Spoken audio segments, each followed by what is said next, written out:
everybody, and welcome to Read Spider-Man Crawl Space Edition. Please check us out, the SpiderManCrawlspace.com. Well, everybody, it's the end of the month, and I think it's a great time to review the Ultimate Spider-Man number 19 by Jonathan Hickman and Marco Gicchetto. As we get into the big issues, we get really into the lead into the fight, the battle with the Ultimate Sinister Six. So, how did this do, especially after the last couple issues? Well, let's get into the pros. First of all, I do like the fact we kind of get into the point here. Actually, the conversation between Felicia and Richard, even though it's the aftermath of what happens, which I'll talk about here in a minute, too, as it starts off, continuing with that Martha with the July piece on everything is actually pretty good. This actually they're both talking and acting like two teenagers would who have gone through a very traumatic situation between loyal to the family, the fact that they broke their parents' rules, and a few other. I do kind of like how that goes on as well as we get some more information. The fact that despite all this, they Wilson Felton still does not know who Peter Parker really is, or even really who Richard Parker is. I do like the fact they're kind of keeping with that thing, and it really gets into it, especially when we finally find out exactly when he gets cornered and what exactly happened after last issue with the Pico technology. And of course, the thing that happens, of course, what is it? Of course, Richard becomes Ultimate Venom. It is not only a moment we've been expecting to happen since we found out about the Pico and the AI in here, but the fact it happens, why it happens is absolutely amazing. The fact that it not only catches the Sinister Six, or in this case, the Sinister Four, I believe, by surprise, as well as their henchmen, it just is completely thing exactly how the Pico suit gets just so violent, just gets into the thing. The fact it takes out the various bullseyes, the fact we have Captain Brittain who goes into panic mode, the fact that Wilson Fisk thing, the fact that Mr. Negative, and of course the fact that the original Black Cat, of course, gets very injured and hurt too, and of course the screaming that make it all stop, and the fact that not only does Richard feel bad about the suit AI is kind of like, well, I didn't have a choice, but I stop it.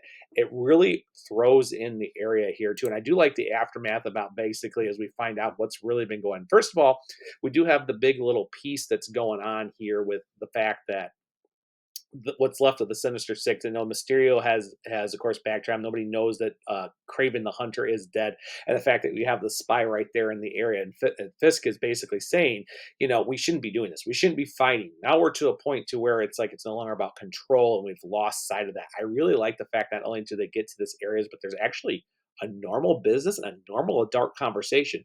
Usually by now the supervillain group is fighting themselves and the heroes are just sitting back with it.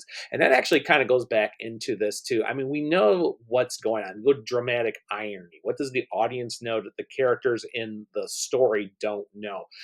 It's not really too much of a con here, but the fact that we have Wesley, who's part of the Mysterio cabal and everything, and how they're looking at everything from the background, that Fisk is actually plotting his own downfall and not knowing it.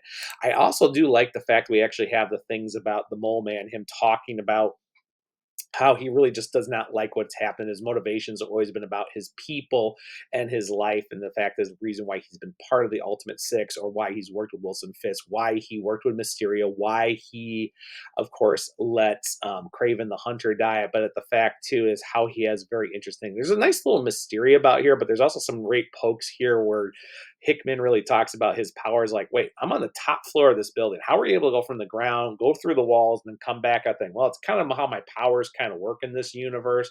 I'm able to tunnel between different structures, which is kind of a cool, but also the ridiculousness of it, which is really nice too.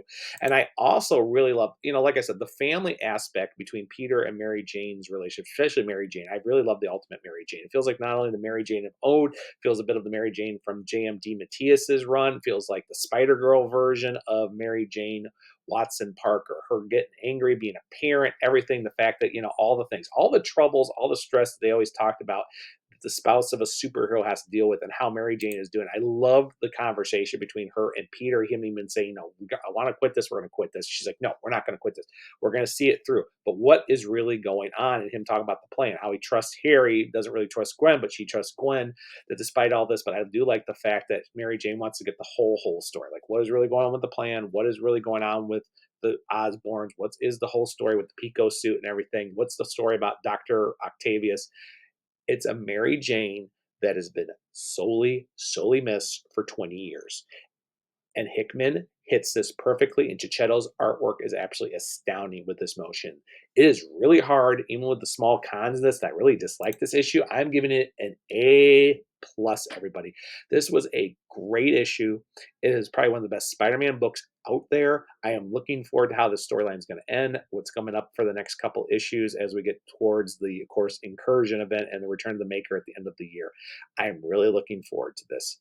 So if you do that, please do that. Also, if you like what my reviews, and like and subscribe here to the channel, to the pieces on this, so you can get the most latest information when new ones drop here. Like I said, we'll have another review here coming up in another week, and then we'll have some other ones drop because as the school year starts, and my reviews might be delayed because unlike here where I can record them early in the day, it'll be a little difficult as come. So please like and subscribe, and I'll try to stay on those reviews as much as possible. And if on that, guys, please, if you want to know more, come check us at spidermancrawlspace.com. Definitely check us out on our various social networks. Join our Discord as well as our little areas for our monthly podcasts and more. And with that said, guys, I will see everybody later on the crawl space.